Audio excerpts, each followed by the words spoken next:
आज भारतीय जनता पार्टीच्या वतीनं देशामधले जे गद्दार आहेत किंवा तुकडे गँग आहे, ज्यांना भारतात फूट पडावे असं वाटतं, देशाचे तुकडे व्हावेसे वाटतात, अशा प्रवृत्तींचा आम्ही या ठिकाणी निषेध केलेला आहे.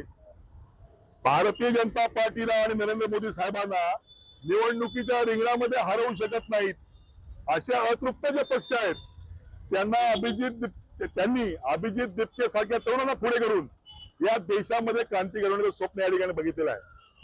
नीट परीक्षामध्ये जे काही झालं त्याला आमचंही समर्थन नाही, परंतु देशामध्ये अराजकता माजवून संसदेवरती प्रोटेस्ट करून पवित्र संसदेवरती हल्ला करण्यात त्यांनी षडयंत्र रचलेलं आहे. आज प्रत्येक भागामध्ये षडयंत्र रचून हे भारत अस्थिर करायचा, नेपाळ आणि बांगलादेशात जे घडलं तशी स्वप्न या ठिकाणी पाहायचं असं या ठिकाणी त्यांनी ठरवलेलं आहे. या सगळ्या दिपकेच्या पाठीमागे भारत विरोधी गँग आहेत. शर्जील इमाम सारख्या लोकांचं समर्थन करतात, उमर खालिद सारख्या लोकांचं समर्थन करतात. या ठिकाणी सीता का पती अशा पद्धतीने आमच्या धर्मावरती टिप्पणी केली जाते. या सगळ्या गोष्टीमधून एकच दिसतंय की पंतप्रधान नरेंद्र मोदी या देशाची जी सेवा करतायत, त्यामुळे भविष्यकाळात सत्ता मिळणार नाही अशा पद्धतीचं त्याला लक्षात आल्यामुळे अशा या सगळ्या प्रवृत्ती पुढे करून नीट हा विषय बाजूला ठेवून इतर सगळ्या गोष्टी पुढे आणून आम्हाला सर्वांमधून आझादी पाहिजे, आम्हाला सगळं मोकळं झालं पाहिजे, देशाचे तुकडे पडायला पाहिजेत, अशा भूमिकेतले लोक या ठिकाणी आहेत आणि अशाच प्रवृत्तीचा आम्ही या ठिकाणी निषेध केला आहे.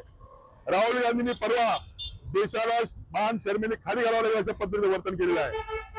खरगे साहेबांच्या घरासमोर जाऊन त्यांच्या वाढदिवसाच्या त्यांनी शुभेच्छा दिल्या आणि जाऊन त्या ठिकाणी नौटंकी पंतप्रधानांच्या समोर निवासस्थानासमोर जाऊन त्यांनी केली. एक लाजिरवाणी बाब आहे. याला कुठल्याही युथचं या ठिकाणी पडलेलं नाही. देशामध्ये अशांतता माजून सत्ता हस्तगत करणे एवढंच काम या ठिकाणी आहे आणि म्हणून जोपर्यंत नरेंद्र मोदी साहेबांच्या भाजपाच्या पाठीमागे या देशातला तरुण आहे, तोपर्यंत अशा कुठल्याही प्रवृत्ती या ठिकाणी या देशाचं वाकडे करू शकत नाहीत. येणाऱ्या कालखंडामध्ये आमच्यासारखे तरुण अशा गद्दारांना चिडून टाकल्याशिवाय राहणार नाहीत, हे या ठिकाणी सांगतो. भारतीय जनता पार्टीचा भारत माता की भारत माता की वंदे वंदे वंदे